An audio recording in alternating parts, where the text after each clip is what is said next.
دیوار کعبہ ہو یا دیوار زندان، پھر وہ دیوار نہیں رہتی ولایت کے مقابلے میں۔ امامت کس منصب و منزل کا نام ہے؟ میں نبوت چونکہ خاتم الانبیاء ہمارے ائمہ کے بھی امام ہیں، اس جملے کو ذہن میں رکھیے، خاتم الانبیاء ہمارے ائمہ کے بھی امام ہیں، اس بنا پر ائمہ علیہ السلام سے افضل ہیں چونکہ ائمہ کے امام۔ امامت کس عہدے کا نام؟ نبوت یہ یوسف، سورہ یوسف، سورہ ہود حضرت ہود، سورہ یوسف حضرت یوسف، حضرت یعقوب، سورہ بنی اسرائیل، سورہ شعراء، سورہ طٰہٰ، سورہ صاد، سورہ نمل۔ انبیاء کی طاقت کو قرآن کریم نے کس انداز میں پیش کیا؟ حضرت یوسف نے دیکھا خواب میں کہ سورج، چاند، ستارے اس کے سامنے سجدے میں، ایک نبوت کے سامنے چاند ستارے سجدے میں ہیں، یہ نبوت کی طاقت ہے۔ نبوت نے دیکھا کہ جس نبی میں ولایت تھی اس نبی کی قمیص نے ایک نبی کو بینائی دی۔ نبوت نے دیکھا کہ ایک نبی کی عصا نے پل بنایا، پوری قوم بنی اسرائیل اتری، دریائے نیل کو پار کیا۔ ایک نبی کی عصا اژدہا میں تبدیل ہوئی، فرعون کو ڈرایا اور فرعون کے اوپر رعب چھا گیا۔ ایک نبی نے سوال کیا بارگاہ الہی میں، سلیمان ابن داؤد سوال کیا، ربی حبدی لی ملکن لا، میرے لیے ایسی حکومت و بادشاہت عنایت فرما کہ میرے بعد کسی کے لیے نہ ہو۔ تو پروردگار عالم نے سورہ بارکہ 7 میں سورہ نمل میں ارشاد فرمایا، جی ہاں سلیمان ہم نے تیری دعا قبول کی، ہم تجھے ملکیت دیتے ہیں، حکومت دیتے ہیں، سلطنت دیتے ہیں۔ کیسی سلطنت؟ ہواؤں کو تیرے لیے مسخر کرتے ہیں، زمین کو تیرے لیے مسخر کرتے ہیں، پہاڑوں کو تیرے لیے مسخر کرتے ہیں، جنات اور انسانوں کو تیرے لیے مسخر کرتے ہیں۔ یہ نبوت کی طاقت ہے۔ یہ نبوت کی طاقت ہے کہ زمین مسخر ہے، ہوا مسخر ہے، یہ سارے دریا سمندر سب مسخر ہے، مگر امامت اس منزل و مقام کا نام ہے جہاں خاتم الانبیاء جائیں تو پہلے امامت موجود ہو، اس منصب کا نام ہے امامت، اس منصب کا نام ہے۔ فدنا فتدلّا فکان قاب قوسین او ادنا، سورہ نجم، قریب گئے اور قریب گئے اور قریب گئے۔ کس کے قریب گئے؟ سورہ قاف کہتا ہے وَهُوَ أَقْرَبُ إِلَيْكُم مِّنْ حَبْلِ الْوَرِيدِ، خدا تمہاری شاہ رگ حیات سے زیادہ قریب ہے، تو شاہ رگ حیات سے جو قریب ہے اس قربت کو چھوڑ کر کہاں اوپر چلے گئے؟ وہاں کس کے قریب گئے؟ کس کے قریب گئے؟ اور قریب گئے۔ اور خدا اور بندے کے درمیان پردہ نہیں ہے، وہ پس پردہ اور خدا اور رسول کے درمیان دو کمانوں کا فاصلہ، یہ دو کمانوں کا فاصلہ بتا رہا ہے۔ وہاں ولایت و امامت ہے، یہاں نبوت و امامت ہے، اور چونکہ یہی فاصلہ دو کمانوں کا رہ گیا ہے، ورنہ حجاب کیسا حجاب؟ نبی وہ حضرت خضر سے حضرت موسیٰ کہتے ہیں سورہ کا، کیا میں تمہاری اتباع کروں جو خدا نے تجھے علم دیا ہوا علم مجھے سکھا دے؟ تو خضر کہتے ہیں بے شک، مگر تو میرے ساتھ صبر نہیں کر پائے گا۔ یعنی نبوت ایک منزل ایسی آتی ہے جہاں صبر کرنا نبوت کے لیے مشکل ہے۔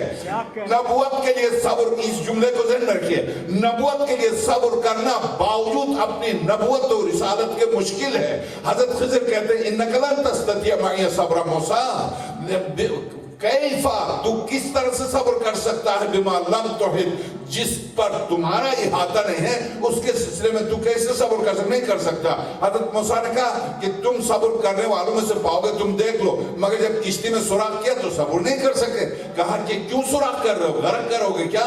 تو حضرت خضر نے کہا کیا تم سے طے نہیں ہوا تھا؟ نہیں بولو گے؟ کہا معاف کیجئے گا، ہاں طے ہوا تھا۔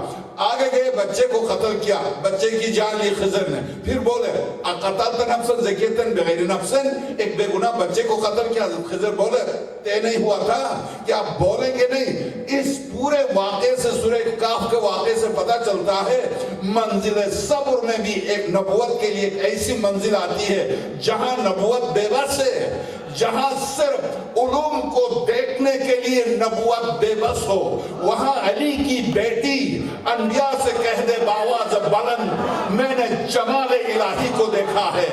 جمال الہی، علی امامت کی گود میں پلنے والی زینب کو اگر جمال الہی، کوہ طور پر دربدر ہوئے موسیٰ، سورہ طٰہٰ ربی ارنی انظر الیک، پروردگار دکھا دے، سورہ طٰہٰ دکھا دے تو اپنا چہرہ، میں تیری زیارت کرنا چاہتا ہوں۔ آواز آئی لن ترانی، تو نہیں دیکھ سکتا۔ اس کا مطلب یہ کہ جلوہ الہی، اگر نبوت میں جلوہ الہی دیکھنے کا طاقت نہیں ہے تو اسی جلوے کو گود امامت میں پلنے والی زینب دیکھتی ہے۔ کہاں امامت؟ خود امامت کے بارے میں امام امیر المومنین سلام اللہ علیہ سے جب ارشاد ہوا، مولا کائنات کے لیے ارشاد ہوا، حضرت فرماتے ہیں کہ کون تھا جو جلوہ حضرت موسیٰ نے جس وقت کوہتور پر یہ سوال کیا ربی ارنی انظر الیک، میں تجھے دیکھنا چاہتا ہوں مجھے دکھا دے، تو پروردگار عالم کی طرف سے ارشاد ہوا تو مجھے تو نہیں دیکھ سکتا مگر ایک جلوہ دکھا دوں گا، کوہتور پر نظر ڈال دے۔ اور جب جلوہ دیکھنے کے لیے کوہتور پر دیکھا فَخَرَّهُ صَاعِقًا، جب بجلی چمکی تو موسیٰ برداشت نہ کر سکے، بے ہوش ہو کے زمین پر گرے۔ تو یہ جو بے ہوش ہو کر زمین پر گرے، کیا واقعاً خدا چمکتا ہے؟ یاد رکھیے، چمک دمک، آنا جانا، بجھنا اور روشن ہونا یہ خدا کی ذات کے منافی ہے۔ کہ خدا کی ذات روشن نہیں ہو سکتی، نہ بجھ سکتی ہے۔ بجھنا اور آنا اور جانا یہ حرکت ہے، خدا کے لیے حرکت ناممکن ہے۔ تو وہ کون سا نور تھا، کس کا جلوہ تھا جس کے سامنے موسیٰ کی نبوت بے ہوش ہو کے زمین پر گر گئی؟ میں عرض کروں یہاں امامت و ولایت ہے، اسی لیے جب امامت کا تعارف کراتا ہے پروردگار عالم تو سورہ نجم میں خاتم الانبیاء سے کہتا ہے اے میرے حبیب یاسین والقرآن الحکیم انک لمن المرسلین، اے میرے حبیب میں نے وما ارسلناک الا رحمت للعالمین، مگر جس کو میں نے اپنی قدرت و کمال سے خلق کیا ہے، اگر اس قدرت و کمال کو دیکھنا چاہتے ہو تو اس کے لیے بھی میں پردہ ڈال دوں گا، پردے کے پیچھے سے دیکھ لینا، صرف آواز سن لینا، اس جمال کی آواز سننا۔ تو اب امیر المومنین سلام اللہ علیہ فرماتے ہیں فوالذی بیدہ نفسی، اس ذات کی قسم جس کے قبضے قدرت پہ علی کی جان ہے، کوہتور پر جو چمکا تھا وہ کیا تھا، وہ کس کا نور تھا؟ تو حضرت نے فرمایا اذا امات الناس الصلاة واضاعوا الامانة واستحلوا الكذب واكلوا الربا واخذوا الرشا وشيدوا البنيان وباعوا الدين بالدنيا واستعملوا الصفاء وشاوروا النساء وقطعوا الارحام واتبعوا الاهواء واستخفوا بالدماء وكان الحلم ضعفا والظلم فخرا وكانت الامراء فجرا والوزراء ظلما والعرفاء خوانا والقراء فسقا وظهرت شهادات الزور واستعلن الفجور وقول الاثم والبهتان وحليت المصائب وزخرفت المساجد وطولت المنائر واكرم الاشرار وازدحمت الصفوف واختلفت الاهواء ونقضت الوقود واقترب الموعود وشارك النساء وازواجهن في التجاره حرصا على الدنيا وعدت اصوات الفساق واستمع منهم وتشبه النساء بالرجال والرجال بالنساء وتفقهوا لغير الدين فاذا وقعت هذه الواقعه فتوقعوا عند ذلك الظهور متكلم موسى من الشجرة على الطور، جب یہ ساری علامتیں ظاہر ہوں تو توقع رکھنا کسی بھی وقت جو جلوہ الہی بن کر موسیٰ کے لیے کوہتور پر چمکا تھا تو کوہتور پر چمکنے والا مہدی فاطمہ تھا، تو مہدی فاطمہ کوہتور پر نبی موسیٰ کے لیے چمکے اور نبوت برداشت نہ کر سکے اور بے ہوش ہو جائے تو ولایت اس عظیم قدرت کا نام ہے۔ اسی لیے جب ولایت کا تعارف کراتا ہے تو خدا نجم میں کہتا دنا فتدلہ فکان قاب قوسین او ادنی، اور جب نبوت کے لیے ہاں ہم نے پانی مسخر کیا، جنات مسخر کیے، انسان مسخر کیے، ہوائیں مسخر کی، مگر امامت کا جب تعارف کراتا تو کہتا نہیں امام میں ہوں اور میں امام ہوں۔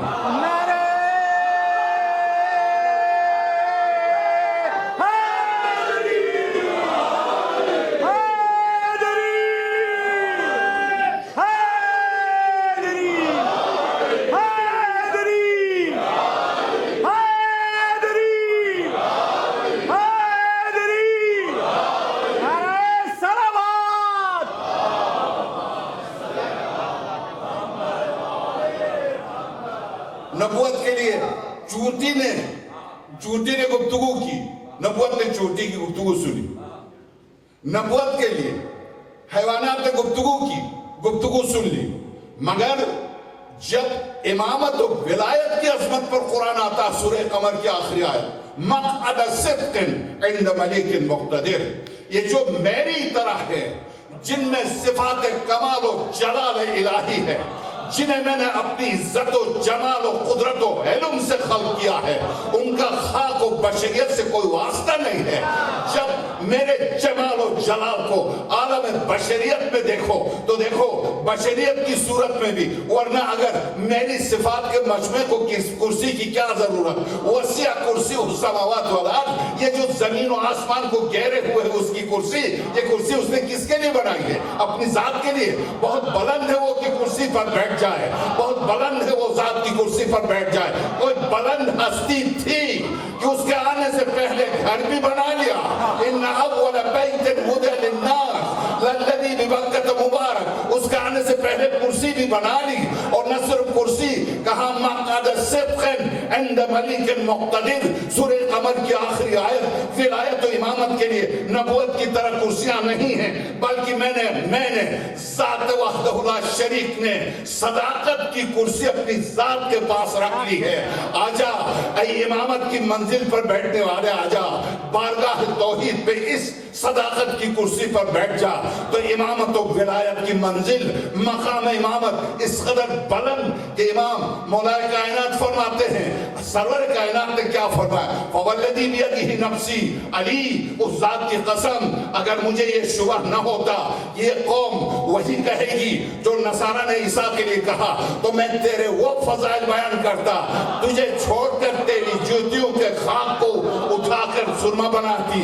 تو اس کے معنی یہ ہوئے کہ علی کے فضائل میں خود سرور کائنات نے بھی تقیے سے کام لیا۔ اگر فضائل بیان کرتے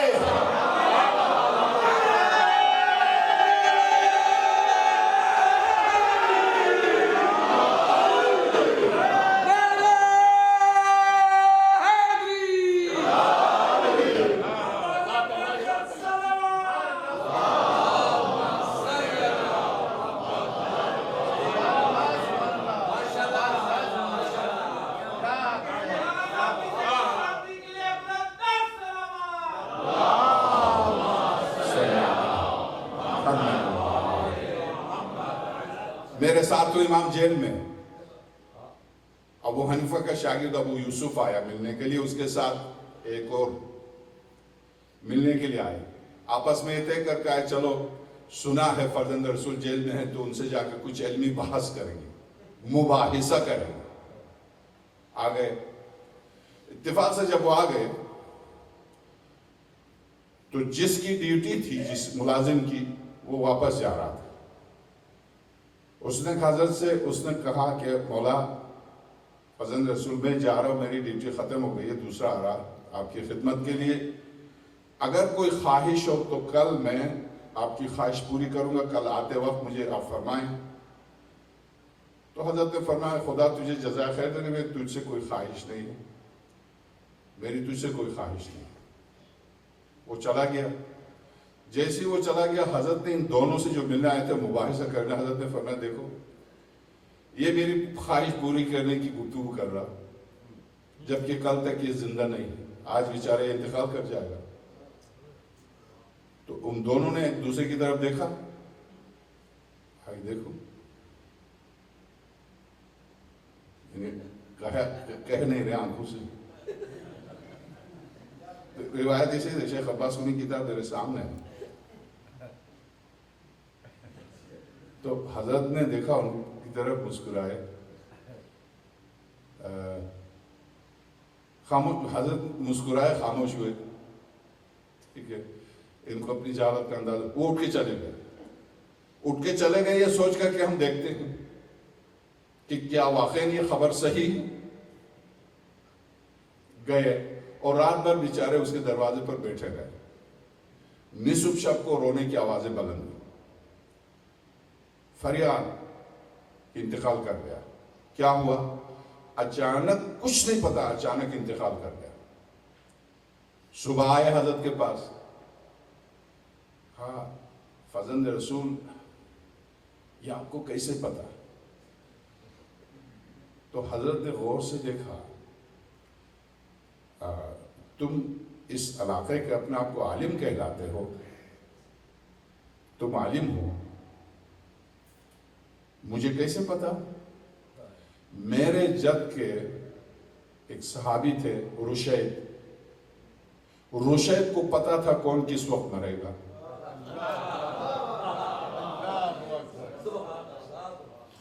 یہ امام ہفتم نے فرمایا رشید کو پتا تھا کہ کون کس وقت مرے گا. امام دہم سے خاقان جو متوکل کا وزیر تھا اس نے کہا آپ کے شیعوں کا عقیدہ ہے کہ دجلے کے جتنا وزن ہے آپ جانتے ہیں؟ تو امام دہم نے فرمایا تو عجیب آدمی ہے، اس وزن کو تو رشید جانتا تھا. میں آپ سے عرض کروں رشید، کمیل، سعسا، اسبق، مالک اشتر ایک طرف رکھ دیں، ہم نہیں جانتے، ہم نے نہیں دیکھا، پڑھا. علی کے جس صحابی کو آپ نے 1400 سال کے بعد زندہ دیکھا کون ہے؟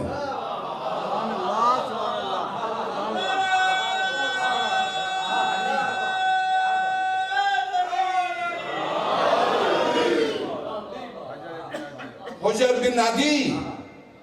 حجر بن عدی ولایت اگر پی لے تو ولایت کا قطرہ پینے والا قیامت تک زندہ ہو. ولایت کی دامن میں تربیت لینے والا قیامت تک زندہ ہو. یہ تو اب تو اس کو چھپا نہیں سکتے. ان کی بدقسمتی تھی جو قبر کھول کے نکالا اس کو. اپنے عقیدے پر پانی پھیر لیا، مرنے کے بعد ختم. ہم بھی کہتے ہیں تم اور تمہارے باپ دادا مرنے کے بعد ختم. ایک مکتب ہے جس کی موت یعنی حیات واقعی ہے. جیسے ابھی سبت جعفر شہید بزرگوار کا کلام سنا. ہاں جیسے چلے ہیں ہم علی سے، یہی فرق ہے. میں اور آپ علی سے ملاقات کے لیے قبر چلتے ہیں، پیغمبر علی سے ملاقات کے لیے مقام دنا فتح اللہ جاتا ہے.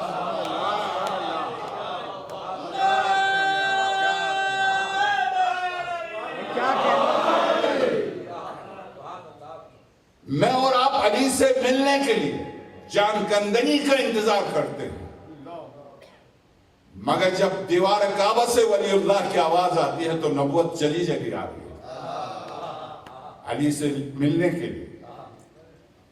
علی اور اسی طرح سے امامت کا تسلسل.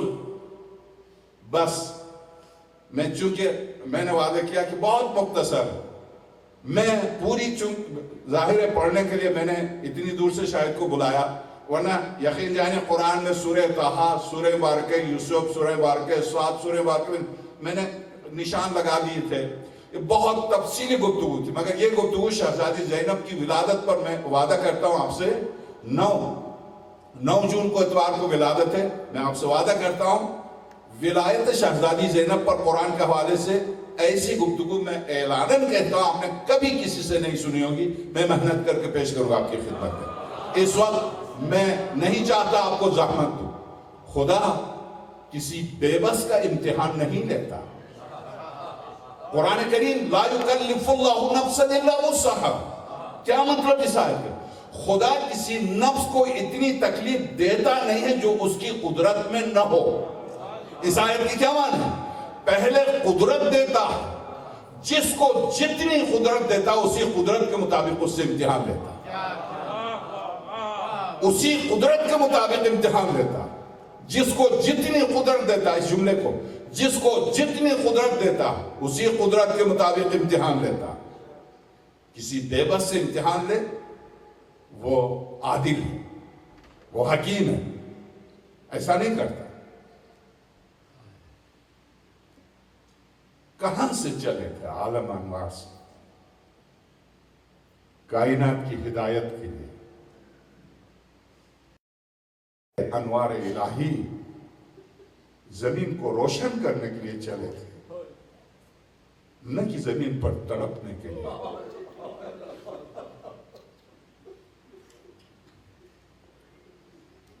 اے اسماء حسنہ کائنات کو روشن کرنے کے لیے چلے تھے. عالم غربت میں زنجیروں میں بند ہو کے شہید ہونے کے لیے تو نہیں آئے تھے کہ جنازے پر کوئی رونے والا بھی نہ ہو.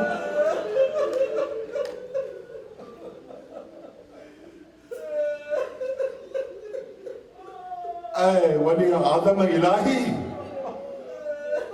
میں اکثر جب میں بہت جذباتی ہو جاتا ہوں تو مجھے غصہ آتا ہے، مجھے غصہ آتا ہے۔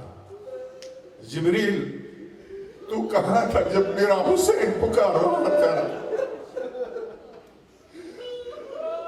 اے فطرس تو تیرا تو محسن حسین تو کہاں تھا؟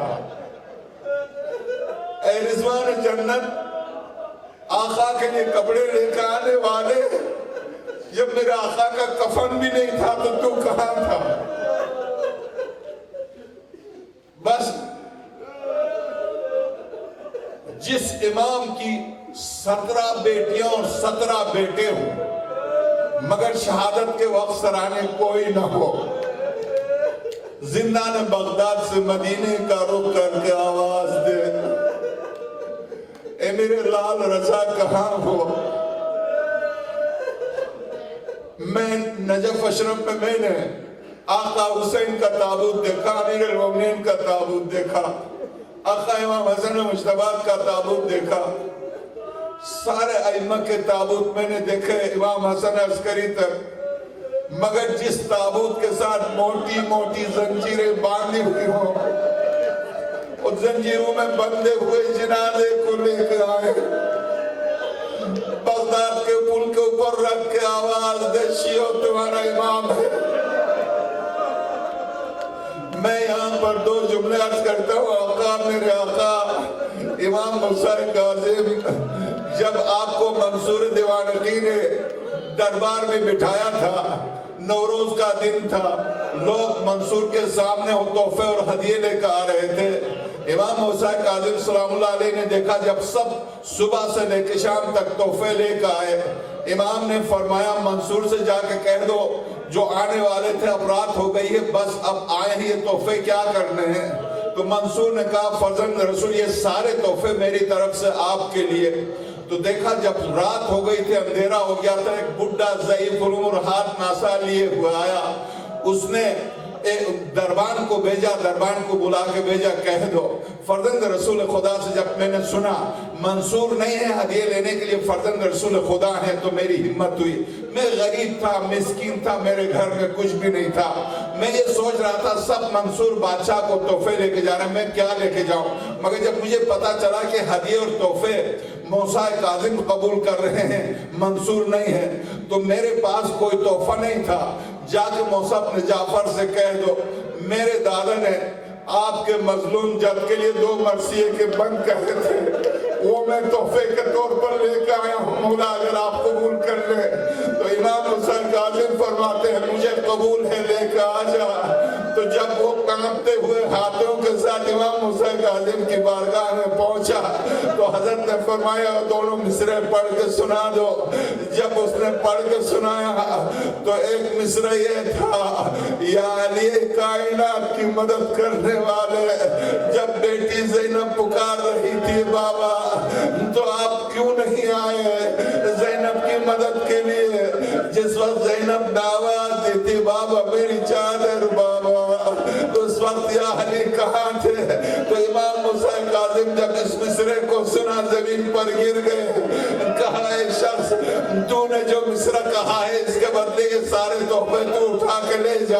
اس کے بعد حضرت فرماتے یہ ہدیہ بہت کم ہے، تیرے دادا نے جو مصرع کہا میرے مظلوم جد حسین کے لیے۔ اب بس میں 2 جملے عرض کرتا ہوں، امام حسین کاظم درست ہے کہ جب زنجیروں میں لپٹا ہوا جنازہ آیا تو شیعوں نے جنازے کو اٹھایا، مقبرہ قریش پر لے کے گئے۔